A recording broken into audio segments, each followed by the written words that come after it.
রাজধানীর আন্তর্জাতিক চীন মৈত্রী সম্মেলন কেন্দ্রে রাজস্ব সম্মেলনে যোগ দিয়েছেন প্রধানমন্ত্রী তারেক রহমান। এটি দ্বিতীয় রাজস্ব সম্মেলন। এর আগে 2023 সালে প্রথম সম্মেলনের আয়োজন করে এনবিআর।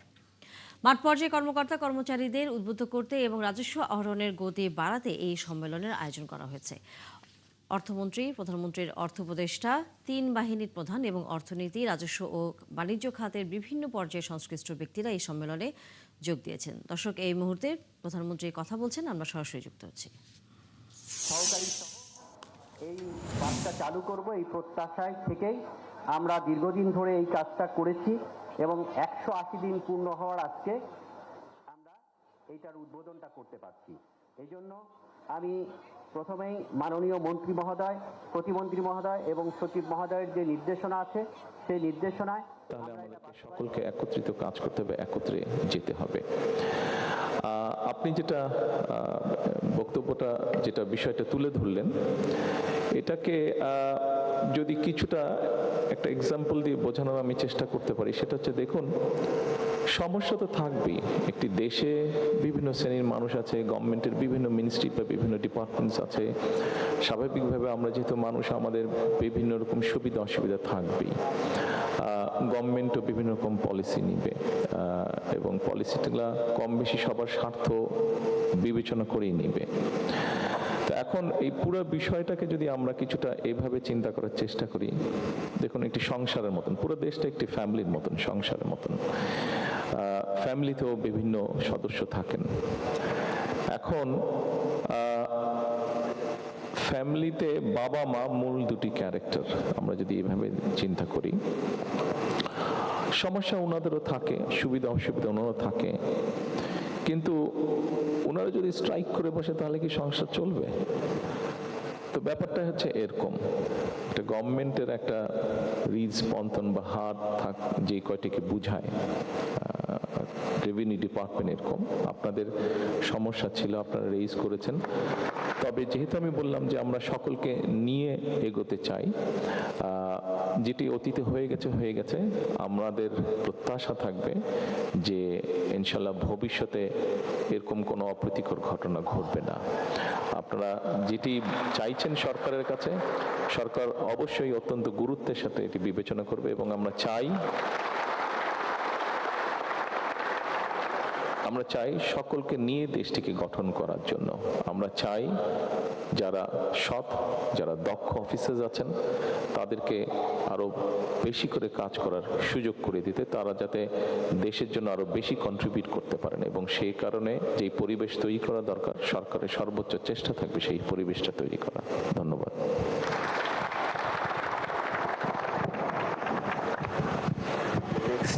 Hello, anybody?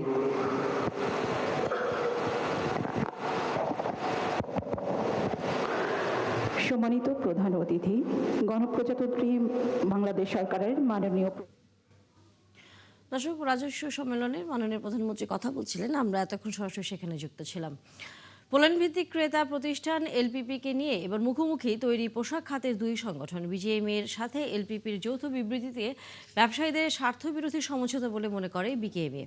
ফলে রপ্তানির বিপরীতে আটকে পড়া টাকা পাওয়া নিয়ে অনিশ্চয়তা দেখা দিয়েছে। বাংলাদেশ ব্যাংক বলছে, টাকা উদ্ধারে অতীতের অভিজ্ঞতার আলোকে প্রয়োজনীয় পদক্ষেপ নেওয়া হবে। জাহিদুল ইসলামের প্রতিবেদন। রাশিয়ান ব্র্যান্ড ফিস রিটেলের কাছে পণ্য পাঠানোর পর মূল্য পরিশোধ না করায় এলপিপির সাথে বিরোধ দেখা দেয় কয়েকজন পোশাক রপ্তানিকারকের। দীর্ঘ দেন দরবার এবং আলোচনায় বিষয়টি সুরাহা না হওয়ায় এলপিপির বিরুদ্ধে মামলা করেন রপ্তানিকারকরা। অনেকবার এলপিপিকে নক করেছে, এলপিপিকে সিসিতে এনেছি, তারাও সেটার কোনো ফিডব্যাক আমাদেরকে দিচ্ছে না। এবং এলপিপি আমাদেরকে একটা মেইলে বলছে যে উই আর নট লায়াবল, কিন্তু তাদের মেইল আছে, তাদের গ্যারান্টি আছে এবং তারাই আমাদেরকে সমস্ত কন্ট্রাক্টগুলি পাঠিয়েছে।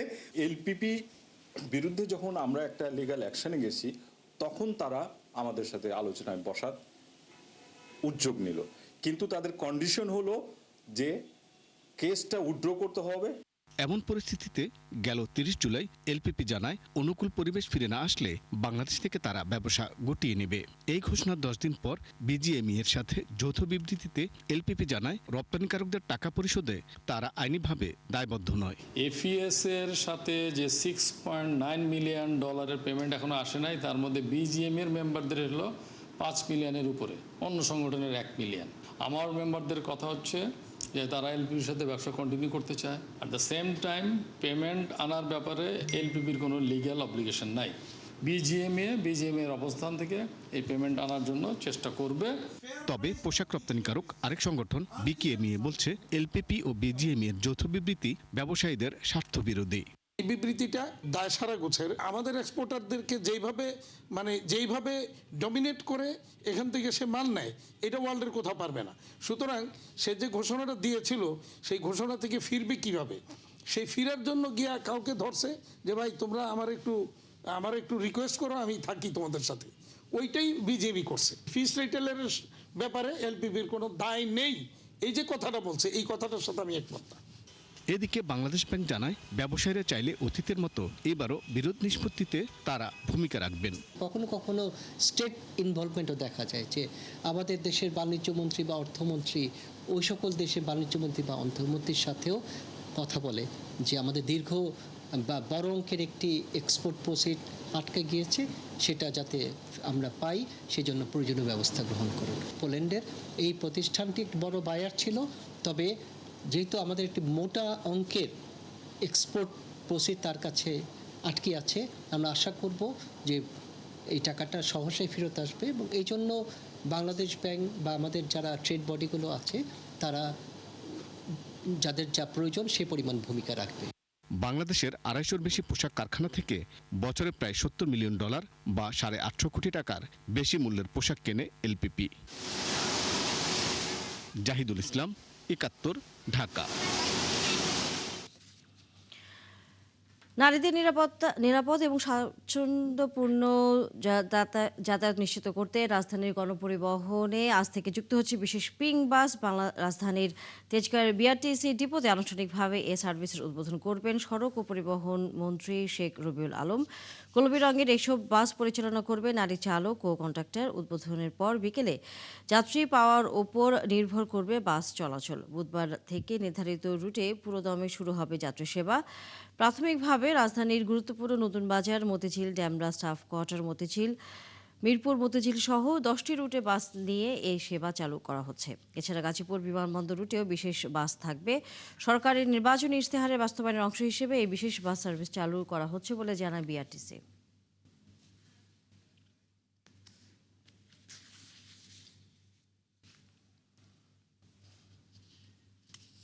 10টা বাস আসলে 10টা বাস কখনোই এনাফ না। আমার মনে হয় আরো বাস যুক্ত করা উচিত। তবে এখন যেহেতু এটা শুরু হয়েছে, আমার মনে হয় আস্তে আস্তে এটা আরো বাড়বে এবং নারীরা যখন সাবধানে স্বাচ্ছন্দ্যে চলাফেরা করতে পারবে তখন সরকার থেকে আমার মনে হয় এই উদ্যোগটা নেওয়া হবে বাস আরো বাড়ানো। ভাঙা ভাঙা বডি ফিটনেস যে গাড়িগুলি, এগুলি আসলে নতুন গাড়ি পাইলেই অনেক যাত্রী নিয়ে পারাপারি কারাকারি করে, যেন আমাদের মহিলাদের অনেক সম্মান দেয়, প্রথম অবস্থায় আমাদের চাপ না দেয়। তাহলে আমরা যদি এরকম সম্মান পাই তাহলে আরো উৎসাহিত বাড়বে গাড়ি চালানোর জন্য। দেশের 23তম রাষ্ট্রপতি নির্বাচনের প্রার্থিতা প্রত্যাহারের শেষ সময় আজ বিকেল 4টার মধ্যে প্রার্থীরা চাইলে তাদের প্রার্থিতা প্রত্যাহার করতে পারবেন। কেউ প্রার্থিতা প্রত্যাহার না করলে 20 অগাস্ট রাষ্ট্রপতি পদে ভোট নেওয়া হবে, আর একজন প্রার্থী হলে তাকে বিনা প্রতিদ্বন্দ্বিতায় নির্বাচিত করা হবে। জাতীয় সংসদ ভবনের অধিবেশন কক্ষে দুপুর 2টা থেকে বিকেল 5টা পর্যন্ত ভোট গ্রহণ চলবে। এবার 2 জন প্রার্থী মনোনয়নপত্র জমা দিয়েছেন। বিএনপির পক্ষ থেকে দলের মহাসচিব ও স্থানীয় সরকার মন্ত্রী মির্জা ফখরুল ইসলাম আলমগীরকে প্রার্থী করা হয়েছে, আর জামায়াত ইসলামীর নেতৃত্বে 11 দলীয় ঐক্যের প্রার্থী লিবারেল ডেমোক্রেটিক পার্টির চেয়ারম্যান অলি আহমেদ।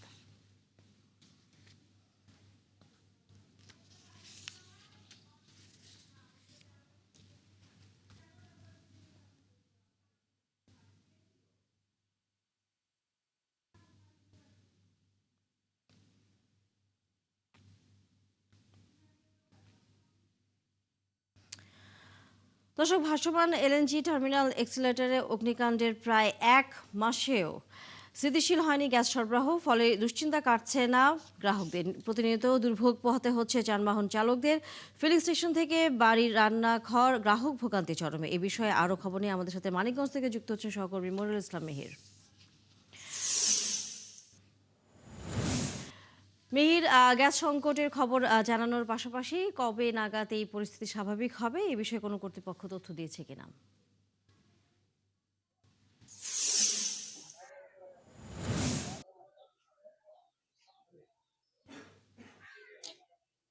তানিয়া, আমরা এখানে কর্তৃপক্ষের সাথে কথা বলছিলাম ফিলিং স্টেশনের।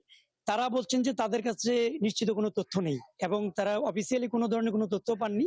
তারা বলছেন যে গ্যাসের তীব্র সংকট, মাঝে মধ্যে তারা দিতে পারছেন গ্যাস যখন আসে, আবার মাঝে মধ্যে তারা দিতেও পারছেন না। আমরা আপনাকে একটু তথ্য দিয়ে রাখি যে মানিকগঞ্জে মোট 14টি ফিলিং স্টেশন আছে। তার মধ্যে এই 2 থেকে 3টি ফিলিং স্টেশনে মোটামুটি গ্যাস পাওয়া যেত এবং মানিকগঞ্জে যতগুলি গাড়ি আছে এবং ঢাকার যে মহাসড়ক দিয়ে দক্ষিণ পশ্চিমাঞ্চলে যে গাড়িগুলি যায়, তারা কিন্তু এই 2-3টি থেকে প্রচন্ড ভিড় করে কিছু কিছু গ্যাস পেত। কিন্তু আজ সকাল থেকে 14টি ফিলিং স্টেশনের কোনোটিতেই গ্যাস নাই, অর্থাৎ একটা তীব্র সংকট তৈরি হয়েছে।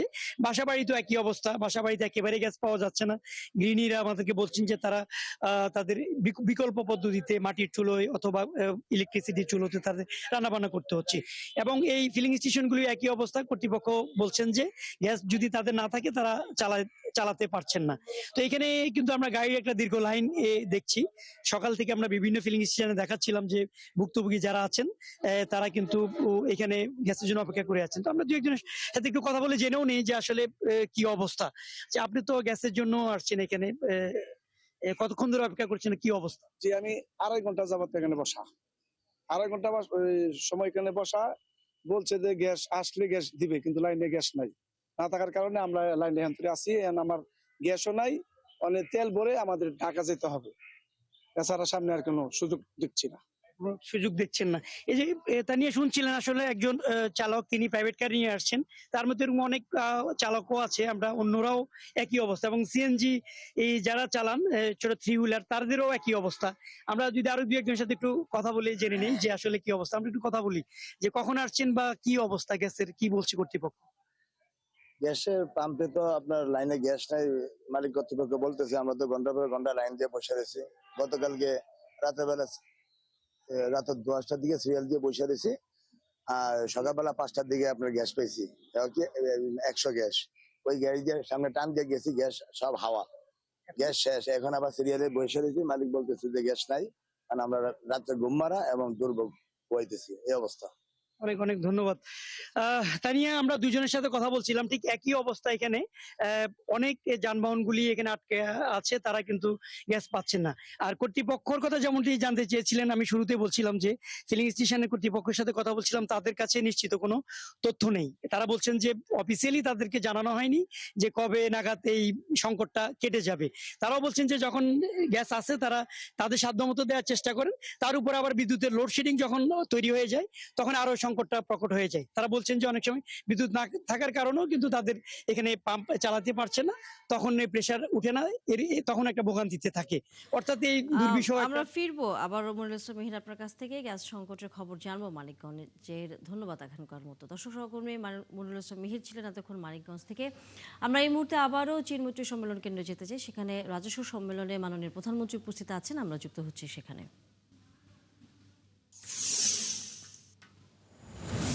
করার জন্য এটা গেল এনবিআর এর একটা পার্ট। সেকেন্ড পার্ট হচ্ছে যে সে ট্রেড ফ্যাসিলিটেটর হিসাবেও কাজ করে, যে সে বিনিয়োগ, বাণিজ্য, technology transfer, local domestic market growth, এই গোটা জিনিসটার মেকানিজম ডিভাইসিং এর জন্য এনবিআর এর একটা রোল আছে। এবং গত 1 দশকে আমরা ইন্ডাস্ট্রিয়াল 3rd রেগুলেশন ক্রস করছি, 4th রেগুলেশনের মাঝামাঝি এই পর্যায়ে আমাদের ডোমেস্টিক যে এন্টারপ্রেনারশিপ, এটাকে ডেভেলপ করার জন্য আমাদের এনবিআর এর একটা ভালো রোল থাকার কথা, যেটা গ্লোবালি প্রত্যেক দেশের রেভিনিউ ডিপার্টমেন্ট প্লে করে।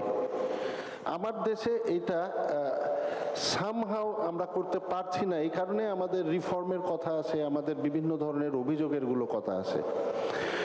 এনবিআর মাননীয় প্রধানমন্ত্রী এনবিআর প্রতি বছরই কিন্তু রিফর্মের মধ্যে দিয়ে যায়, কারণ প্রতি বছর বাজেট হয়, বাজেটে আমরা প্রচুর চেঞ্জেস নিয়ে আসি। It's a continuous process of reform. But এখন গোটা গ্লোবালি যেহেতু এই একটা ইন্টারকানেক্টিভিটি এতটা বেড়ে গেছে যে আমাদের বিজনেস মডেল চেঞ্জ হয়ে গেছে, আমাদের বিজনেস স্ট্রাকচার চেঞ্জ হয়েছে, আমাদের বিজনেস ফিলোসফিও চেঞ্জ হয়ে গেছে। এখন এই গোটা জিনিসটার পরিপ্রেক্ষিতে এনবিআর এর নিজের একটা কাস্টমাইজেশন দরকার। ঠিক একইভাবে ফিনান্সিয়াল ট্রানজ্যাকশন প্যাটার্ন চেঞ্জ হয়ে গেছে, আমার ক্রস বর্ডার ট্রানজ্যাকশন প্রচুর পরিমাণে বেড়ে গেছে এবং এটা বিবর্তিত হয়ে গেছে। গ্লোবালি যে স্ট্যান্ডার্ড আছে, আমি তো আমার দেশের ট্যাক্সিং পারপাসে বিজনেস ইকোনমিক অ্যাক্টিভিটি এবং ট্রানজ্যাকশন অ্যাক্টিভিটিকে তো বন্ধ করে রাখতে পারবো না। দ্যাটস ওয়াই আমাদের রিফর্ম একটা 360 ডিগ্রি রিফর্ম দরকার। এখন এই রিফর্মের বিষয়ে আমাদের জাতীয় রাজস্ব বোর্ডের সকল কর্মচারী কর্মকর্তারা কিন্তু on same page, we want reform. Sir, এখন একটা বিষয় হয় রিফর্ম এবং ডিফর্ম, এই দুটার মধ্যে হেয়ারলাইন ডিফারেন্স আছে। একটা রিফর্ম, একটা প্রতিষ্ঠানের রিফর্মের জন্য সচরাচর ব্যাপারে দেখা যায় যে 6-7টা পিলার এবং প্রতিটা পিলারের এগেস্টে 7-8টা কম্পোনেন্ট, ইন টোটাল 35-40টা কম্পোনেন্ট নিয়ে একটা রিফর্ম ম্যাট্রিক্স তৈরি করা হয় এবং এই ম্যাট্রিক্স, রিফর্ম ম্যাট্রিক্সটা গ্র্যাজুয়ালি প্রায়োরিটি ভিত্তিতে short term, mid term, long টার্মে এটাকে মিট করা হয়। আমি একটা এক্সাম্পল দিতে পারি স্যার, যেমন আমাদের অপারেশনাল যদি পিলারের যদি আমি তার ম্যাট্রিক্সটা চিন্তা করি, স্যার আমাদের রিফর্মে আমরা অ্যাডমিনিস্ট্রেটিভ যে বটলনেক আছে, আমাদের যে হিউম্যান রিসোর্স অপটিমাইজেশনের জন্য আমরা কি ডাইরেক্ট এই রেভিনিউ অ্যাডমিনিস্ট্রেশনটা, এটা কি ডাইরেক্ট ট্যাক্স, ইনডাইরেক্ট ট্যাক্সের যে গতানুগতিক ফিলোসফি সেটাতেই থাকবো, নাকি গত 20 বছরে আপ টু থাইল্যান্ড থেকে শুরু করে যদি আমি যেতে থাকি, যেতে যেতে জাপান পর্যন্ত যাই। দর্শক, আমরা সরাসরি রাজস্ব সম্মেলনে এতক্ষণ যুক্ত ছিলাম। আড়িয়াল খাঁ নদের ভাঙনে বিলীন হচ্ছে ফরিদপুরে সদরপুর উপজেলার চর বালাসিয়া এলাকার জনপদ। এর মধ্যে নদীতে ভেসে গেছে শত একর জমি। এখন ভাঙনের মুখে রয়েছে কয়েকশো বাড়িঘর, গাছপালা ও ফসলি জমি। এসব সম্পদ রক্ষায় ভাঙন রোধে কার্যকর ব্যবস্থা নেওয়ার দাবি স্থানীয়দের। মনিরুল ইসলাম টিটুর পাঠানো তথ্যছবিতে বিস্তারিত। গত 2 মাস ধরে ভাঙছে আড়িয়াল খাঁ নদ। এরই মধ্যে বিলীন হয়ে গেছে ফরিদপুরের সদরপুর উপজেলার প্রায় 1 কিলোমিটার এলাকা। ফসলি জমি, গাছপালা ও বাড়িঘর একে একে ভেসে গেছে পানিতে। এলাকার মানুষ বলছেন 2 মাস ধরে ভাঙন শুরু হলেও এখন পর্যন্ত কোনো ব্যবস্থা নেয়নি প্রশাসন। তাদের দাবি, বর্ষা মৌসুমে যেভাবে ভাঙন শুরু হয়েছে, পানি কমলে আরো তীব্র হবে। আমাদের এখানে একটা ডক ছিল, নদী ভাঙতে ভাঙতে আমাদের এখানে চলে আসছে, তাই আমরা এটা সরাই নিয়ে আরেক জায়গায় চলে যেতেছি। আমরা বাড়ি ঘর নিয়ে বিপদ আছি, আরো 1 কিলো ভাঙতে ভাঙতে আইছে, আর সামনে ভাঙা বাচ্চা থাকতে হলে স্থায়ী বাদ ছাড়া আমাকে কোনো উপায় নাই। বাজার আমাকে এই গরু বাছুর নিয়ে এক ফিরো যে পরের জায়গায় ও পাশে ভেঙে গেছিল, মালাদার জায়গায় হেন কোনে আবার ভেঙেছি, আবার এখানে আইছি 8-9 বার ভাঙতে ভাঙতে এখন সর্বশেষ। এলাকাবাসী আরো জানান, ভাঙনের ঝুঁকিতে রয়েছে কয়েকশো বাড়িঘর, স্কুল সহ বিভিন্ন স্থাপনা। দ্রুত ভাঙন ঠেকানো না গেলে সবকিছু হারিয়ে যাবে। এমপি সাহেবের কাছে খুব অনুরোধ করা হয়েছিল যে আমাদের আর একটা প্যাকেজ দিলে আমরা এই বছরের মতো বাঁচতে পারবো। দুর্বিষহ অবস্থা, সহ্য করার মতো না। অনেক বাড়িঘর নাড়াইতে চাইলেও পারব না। যা করে তাই হবে, আর করবার কোনো ক্ষমতা নাই আমাকে। ভাঙনের কথা স্বীকার করে সদরপুর উপজেলা নির্বাহী কর্মকর্তা জানান, এ বিষয়ে ঊর্ধ্বতন কর্তৃপক্ষকে চিঠি দেওয়া হয়েছে। একই সাথে শুকনো মৌসুমে স্থায়ী বাঁধ নির্মাণের ব্যবস্থা নেওয়ার বিষয়েও পরিকল্পনা রয়েছে। পানি উন্নয়ন বোর্ডের সাথে আমাদের নিয়মিত যোগাযোগ হয়েছে, তারা ইতিমধ্যে জিও ব্যাগ ফেলে কিছুটা প্রতিহত করার চেষ্টা করেছে। আমরা আশা করি যে যতদূর সম্ভব ভাঙনটা আমরা এবারের মতো প্রতিহত করতে সক্ষম হব। গত কয়েক বছরে আড়িয়াল খাঁ নদের ভাঙনে সদরপুর উপজেলার শয়তানখালী, চর বলাশিয়া, চর মানায়ের, চর হরিরামপুরের হাজারো মানুষ নিঃস্ব হয়েছে। মনিরা কাজরি, ৭১। সিলেট নগরীতে জনসংখ্যা ও আয়তন বাড়লেও বাড়েনি বিশুদ্ধ পানির সরবরাহ। প্রতিদিন প্রায় 12 কোটি লিটার পানির চাহিদার বিপরীতে সরবরাহ হচ্ছে মাত্র 4.5 থেকে 5 কোটি লিটার। দীর্ঘমেয়াদী সমাধানে 800 কোটি টাকার পানি শোধনাগার প্রকল্পের পরিকল্পনা থাকলেও ওয়াসার কার্যক্রম শুরু না হওয়ায় তা আটকে আছে। মুহিদিদারের প্রতিবেদন। সিলেট নগরীর 42টি ওয়ার্ডের মধ্যে নিয়মিত পানি পায় 24টি ওয়ার্ডের বাসিন্দারা। 15টি ওয়ার্ডে এখনো গড়ে ওঠেনি পানি সরবরাহের নেটওয়ার্ক। বাসিন্দারা অভিযোগ করেন তারা নিয়মিত পানির বিল পরিশোধ করলেও প্রয়োজনীয় সেবা পাচ্ছেন না। অনেক সময় একদিন পানি পেলেও পরবর্তী 2 দিন পানি থাকে না। আবার যে সময় পানি আসে সেটিও থাকে ময়লা ও ব্যবহারের অনুপযোগী। পানি মাঝে মাঝে আইলে পানির প্রচুর ময়লা পানি ব্যবহার করা যায় না, খাওয়া যায় না। সিটি কর্পোরেশনের যে পানিটা আমরা পাই সেটা রেগুলার পাই না, এটার 1 দিন বা 2 দিন পরে পরে, এবং যে পরিমাণ সাপ্লাই আসে এই পরিমাণে আসলে দৈনন্দিন জীবনে এটা আমাদের জন্য পর্যাপ্ত না। সিটি কর্পোরেশনের দাবি একটাই, আমাদের লাইনগুলো চেক করুক, দেখুক আমরা ঠিকমতো পানি টুনি পাইনি, তারা চেক করলেই তো বুঝতে পারবো। প্রায় 10 লাখ মানুষের নগরীতে প্রতিদিন পানির চাহিদা প্রায় 12 কোটি লিটার, অথচ সিটি কর্পোরেশন সরবরাহ করতে পারছে 4.5 থেকে 5 কোটি লিটার। সিলেটের মহানগরীতে পানির একটু সমস্যা যাচ্ছে। আমরা খুব তাড়াতাড়ি এই চেঙ্গেরখালের পানিটা শোধনাগারে এনে আমরা বিশুদ্ধ পানি নগরবাসীকে আমরা দিতে পারবো। সিলেট সিটি কর্পোরেশনের প্রধান প্রকৌশলী জানান, দীর্ঘমেয়াদী সমাধানে চেঙ্গের খাল ও কুশিয়ারা নদীর পানি এনে শোধন করে সরবরাহের পরিকল্পনা রয়েছে। তবে 800 কোটি টাকার পানি শোধনাগার প্রকল্পটি ওয়াসার কার্যক্রম শুরু না হওয়ায় আটকে আছে। একটা ওয়াসা ফর্ম হওয়ার জন্য একটা গেজেট হয়েছে, যদিও গেজেট হয়েছে কিন্তু পরবর্তী সময় আবার বলে দিয়েছে যে ওয়াসা কার্যক্রম শুরু না হওয়া পর্যন্ত সিলেট সিটি কর্পোরেশন এই কার্যক্রম অব্যাহত রাখবে। ওই ফিজিবিলিটি স্টাডির মধ্যে আরেকটা ছিল, পরবর্তী ছিল কুশিয়ারা থেকে সেখানে আরেকটা ওয়াটার ট্রিটমেন্ট প্ল্যান্ট করতে হতো। তা ওনাদের ছিল এইটা ছিল এই যে হসপিটাল আপ টু 2030 পর্যন্ত কিন্তু আমাদের মিট আপ হইতো। সিটি কর্পোরেশনের দাবি, প্রকল্পটি বাস্তবায়িত হলে বর্তমান সরবরাহের পাশাপাশি আরও প্রায় 5 কোটি লিটার পানি যোগ করা সম্ভব হবে। আল ইমরান, 71। কুষ্টিয়ার কুমারখালী হাতিসাঁকো এলাকায় 20 মিটার পাকা সড়ক 8 মাস ধরে পানিতে তলিয়ে আছে। এতে দুর্ভোগে পড়েছেন 2 ইউনিয়নের কমপক্ষে 1 লাখের বেশি মানুষ। বাসিন্দারা বলছেন, সড়কের ব্রিটিশ আমলে তৈরি একটি টানেলের কারণে বছর পর বছর তারা এই দুর্ভোগে পড়েন। শাহিন আলীর তথ্যছবিতে বিস্তারিত। নিত্যদিনের এমন ভোগান্তির চিত্র কুষ্টিয়ার কুমারখালীর নন্দলালপুর ইউনিয়নের হাতিসাঁকো এলাকায়। মাত্র 20 মিটার পাকা সড়কটি এখানকার মানুষের আতঙ্কের আরেক নাম। বর্ষা শুরু হলেই পানিতে তলিয়ে যায় সড়ক, আর সেই পানি শুকাতে সময় লাগে 8 থেকে 10 মাস। বৃষ্টি হয়, ছাউনি এম্বা হয়, এই যে এখন আপাতত 5-6 মাস এম্বায় থাকবেন। এখন সমস্যা চারিদিক বন্ধ হয়ে গেছে, বালু টালু ফেলায় সব জায়গায় বন্ধ আটকানি, পানি বাড়ানোর কোনো লাইন, পানি বাড়ায়নি, কোনো রাস্তা নাই, কোনো এখন পথ নাই, সেজন্য পানি বাইরে থাকে। এইটুকুর জন্যই শিলিদা ঘুরিয়ে ওই আলাউদ্দিন থেকে আসা হয়।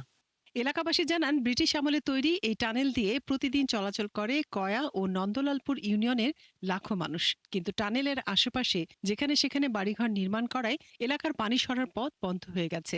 সামান্য বৃষ্টিতে তাই পানি জমে যায় পুরো সড়কে। বর্ষায় এলে ভোগান্তি বাড়ে কয়েক গুণ। মাল সামানা নিয়ে ধরেন যে যাওয়া আসা খুব দুর্ভোগ একটা সমস্যার ভিতরে আছে। বছরে যে এরকম পানি বাঁধে, এই পানি আছে বাড়ানোর কোনো দিক থেকে কোনো উদ্যোগ কেউ নেয় না। আগে সাইকেল নিয়ে যেতাম, তো সাইকেল নিয়ে যাওয়ার মতো এখানে পরিস্থিতি কোনো নেই। এলাকাবাসীর অভিযোগ, বছরের পর বছর এমন ভোগান্তি হলেও প্রশাসন বা জনপ্রতিনিধি কেউ কোনো উদ্যোগ নেয়নি।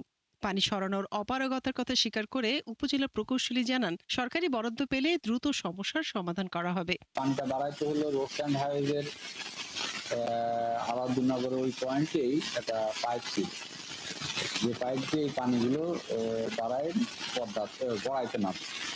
এখন ওই পাইপটা রোড অ্যান্ড হাইওয়ে রাস্তার নিচে বোধহয় ব্লক হয়ে গেছে। আপনার টানেলটা এটা আসলে ইঞ্জিনিয়ারদেরকে দেখায় বলতে হবে, কারণ আবার দেখা গেল যে আমি উঁচা করলাম, উঁচা করতে গিয়ে আবার দেখা গেল যে গাড়ি চলাচল বন্ধ হয়ে গেল, এটাও একটা বিষয় আছে। তো আপনি যেহেতু বললেন ওটা একটু মাথায় থাক, আমাদের তো বরাদ্দ এখনো আসে নাই, বরাদ্দ আসলে ইঞ্জিনিয়ারকে দেখায় ওটা আর কি করা যায় সেটা 100 বছর আগের তৈরি একটি টানেল এখন দুর্ভোগের কারণ হাতিসাঁকো এলাকার মানুষের। মনিরা কাচুরি, ৭১। মাত্র একজন শিক্ষক দিয়ে চলছে লালমনিরহাটের পাটগ্রামের দহগ্রাম সরকারি উচ্চ বিদ্যালয়ের 500 শিক্ষার্থীর পাঠদান। 25টি অনুমোদিত পদ থাকলেও তাতে নিয়োগ নেই। অনেক সময় পড়ানোর জন্য শিক্ষার্থীদের কাছ থেকে ফি নিয়ে এলাকার শিক্ষিত যুবকদের ডেকে আনা হয়। এদিকে জরুরি ভিত্তিতে 3 জন শিক্ষক চেয়ে মন্ত্রণালয়ে আবেদন করেছেন জেলা প্রশাসক। মিলন পাটোয়ারির তথ্যছবিতে বিস্তারিত। লালমনিরহাটের পাটগ্রাম উপজেলার দহগ্রাম ইউনিয়নে শিশুদের জন্য 1975 সালে প্রতিষ্ঠিত দহগ্রাম সরকারি উচ্চ বিদ্যালয় 2013 সালে সরকারি হয়। স্কুলটিতে পড়াশোনা করছে প্রায় 500 শিক্ষার্থী। তবে এই 500 শিক্ষার্থীর জন্য রয়েছেন মাত্র একজন শিক্ষক। তিনি ক্লাস নিচ্ছেন মানবিকের, আবার কখনো বিজ্ঞানের। অথচ স্কুলটিতে প্রধান শিক্ষক সহ 25 জন শিক্ষক থাকার কথা ছিল। সায়েন্সের টিচার না থাকার কারণে অনেকে এখানে ভর্তি না হয়ে শহরমুখী হয়ে যায়। যে কোনো ব্যক্তিকে বলবে যে এটা অসম্ভব, কারণ একজন টিচার দিয়ে একটা স্কুল পরিচালনা করা সম্ভব নয়। পর্যাপ্ত শিক্ষক বলতে এখানে শিক্ষক শূন্য, একজন শিক্ষক আছে, শুধু সরকারি শিক্ষক। তার দ্বারা একটা স্কুল কিভাবে চালানো সম্ভব এটা কর্তৃপক্ষের কাছে প্রশ্ন করা হলেও তারা উত্তর দিচ্ছে না। দুটি বিভাগ আছে, সায়েন্স বিভাগ, আর্টস বিভাগ, কিন্তু এগুলোর কোনো ধরনের শিক্ষক নাই। শিক্ষক না থাকার কারণে আমাদের পড়াশোনা অনেক ব্যাহত হচ্ছে, আমরা মেধাশূন্য হয়ে যাচ্ছি দিন দিন। আমরা চাই আমাদের বিদ্যালয়ে যত দ্রুত সম্ভব সকল বিষয়ের শিক্ষক নিয়োগ দেওয়া হোক। প্রায়ই শিক্ষার্থীদের কাছ থেকে অতিরিক্ত ফি নিয়ে এলাকার শিক্ষিত যুবকদের ডেকে এনে চলে পাঠদান। এই অবস্থায় উদ্বিগ্ন অভিভাবকরাও। এখানে ছাত্রছাত্রী 700-র মতন, একজন টিচার দিয়ে কি ছাত্রছাত্রী লেখাপড়া তো হবে না। আমরা এই দহগ্রাম স্কুলে আমরা শিক্ষক চাই। স্কুলের ভারপ্রাপ্ত প্রধান শিক্ষক জানান, শিক্ষক চেয়ে অধিদপ্তরে চিঠি পাঠানো হয়েছিল, কিন্তু সমাধান হয়নি। এখন তিনি সহকারী শিক্ষক, আবার প্রধান শিক্ষকও। বিষয়ভিত্তিক 5 জন, তার মধ্যে বাংলা, ইংরাজি, গণিত, সামাজিক বিজ্ঞান আর ব্যবসায় শিক্ষা। এই 5 জনের মধ্যে 4 জনেই চলে গেছে। আমি শুধু খালি বাংলা আছি, আর প্রশাসনিক তো আগেই চলে গেছে। সমস্যার সমাধানে জরুরি ভিত্তিতে 3 জন শিক্ষক চেয়ে মন্ত্রণালয়ে আবেদন করেছেন জেলা প্রশাসক। আমরা ইতিমধ্যে শিক্ষা বিভাগের সঙ্গে এই বিষয়ে যোগাযোগ করেছি। তারা বলেছেন যে তা অচিরেই কিছু শিক্ষক এখানে নিয়োগ দেওয়ার প্রক্রিয়া তারা গ্রহণ করবেন। আমরা আশা করি কিছু শিক্ষক এখানে নিয়োগ প্রাপ্ত হলে এখানকার যে শিক্ষা কার্যক্রম সেটা অব্যাহত থাকবে, এবং এই যে একটা ছিটমহলের যে শিক্ষা কার্যক্রম এবং তার উন্নয়ন সেটি এখানে অব্যাহত থাকবে। এদিকে ক্লাস বর্জন করে শিক্ষার্থীরা নিজেরাই প্রতীকী শিক্ষক সেজে শুরু করেছেন আন্দোলন। বনশ্রী হালদার, ৭১।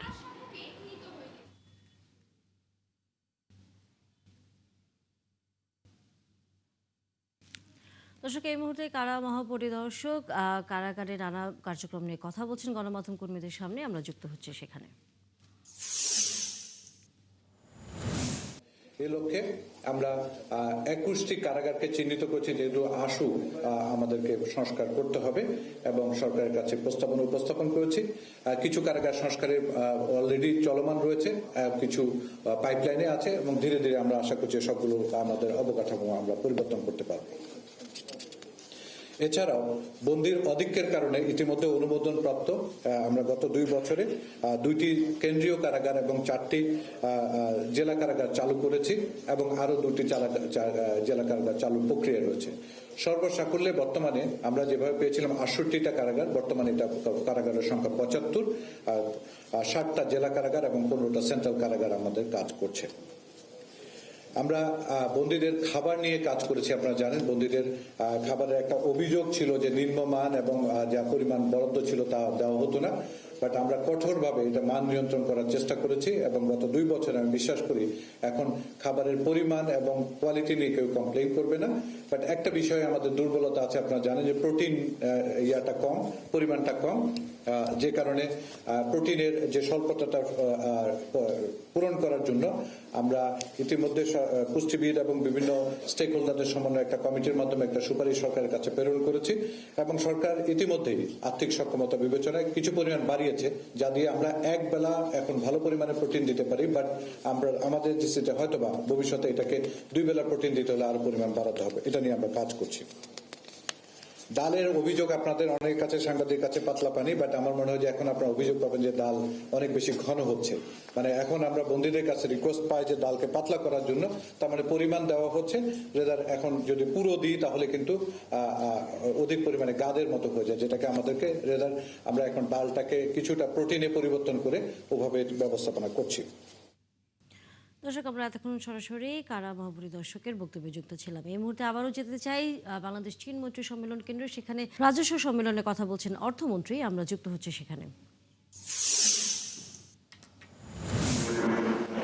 বাংলাদেশের অর্থনীতি আজকে যেখানে আমরা দাঁড়িয়ে আছি তাদেরকে বিশেষভাবে স্মরণ করছি।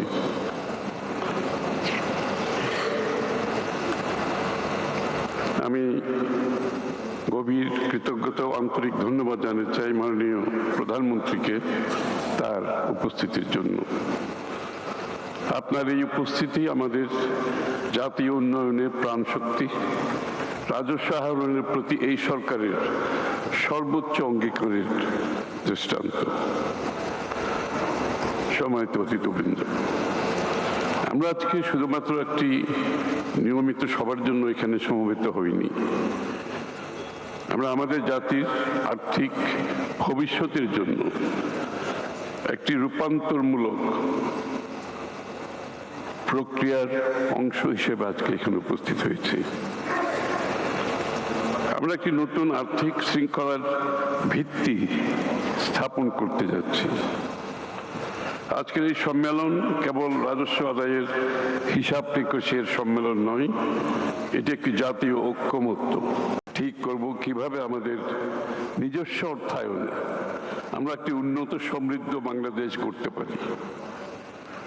দশকের পর দশক ধরে আমাদের রাজস্ব প্রশাসনের কাঠামো যদিও কার্যকর ছিল, আমাদের জাতির ক্রমবর্ধমান উচ্চাকাঙ্ক্ষা পূরণে সীমাবদ্ধতার সম্মুখীন হয়েছে।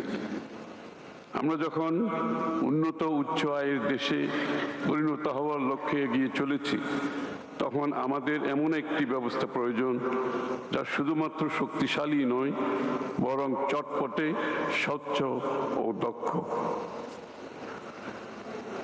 বাংলাদেশের রাজস্ব ব্যবস্থার সবচেয়ে বড় কাঠামোগত দুর্বলতাগুলোর একটি হলো আমাদের অত্যন্ত নিম্ন কর জিডিপির অনুপাত, যেটা সবার জানা আছে। 2024-25 অর্থ বছরে আমাদের ট্যাক্স জিডিপি রেশিও 6.8% থেকে 6.7% নেমে এসেছে, যা বিশ্বের অন্যতম নিম্ন হার।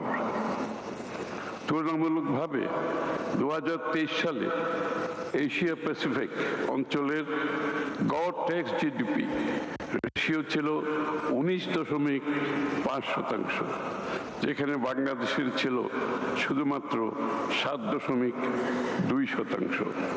অর্থাৎ আমাদের অর্থনীতির আকার বাড়লেও সেই অনুপাতে রাষ্ট্রের রাজস্ব আহরণের সক্ষমতা বৃদ্ধি পায়নি।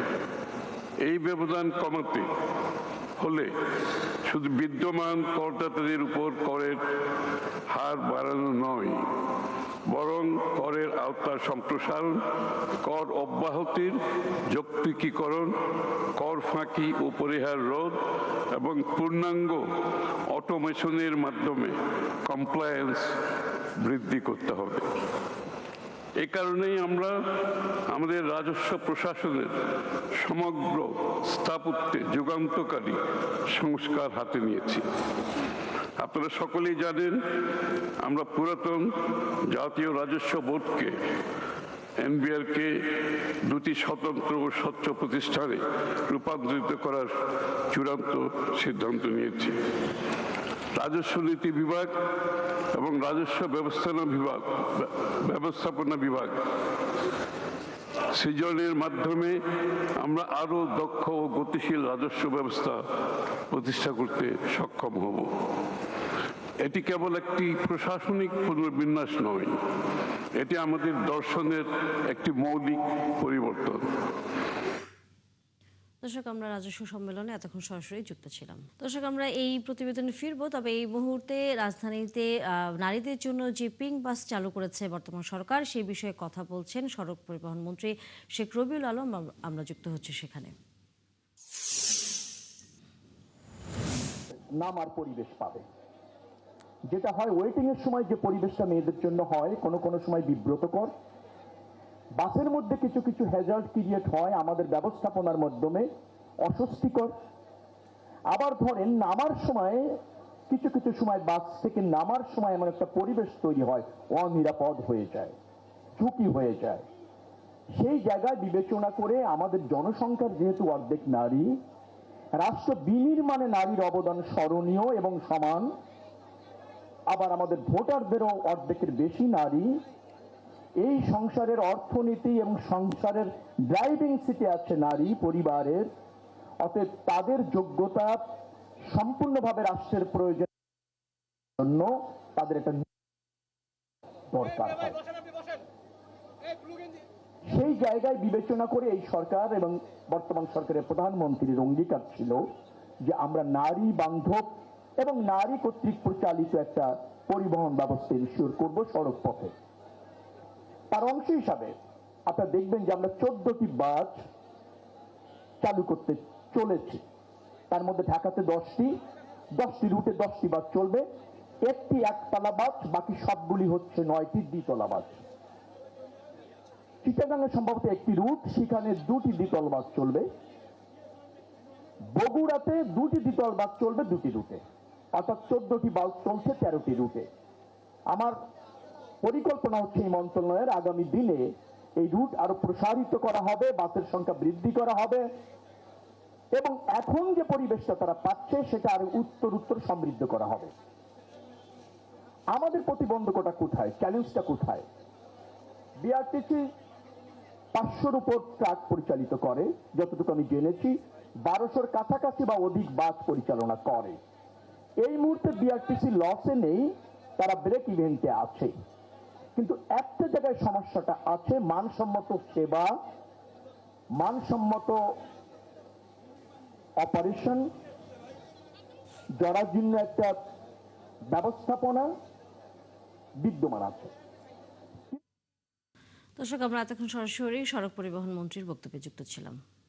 চলছে সংবাদ সংযোগ। সরাসরি সংবাদ এবং অনুষ্ঠান দেখতে চোখ রাখুন ৭১-এর ফেসবুক পেজে এবং সাবস্ক্রাইব করুন ৭১-এর ইউটিউব চ্যানেল। থাকুন ৭১-এর সাথে।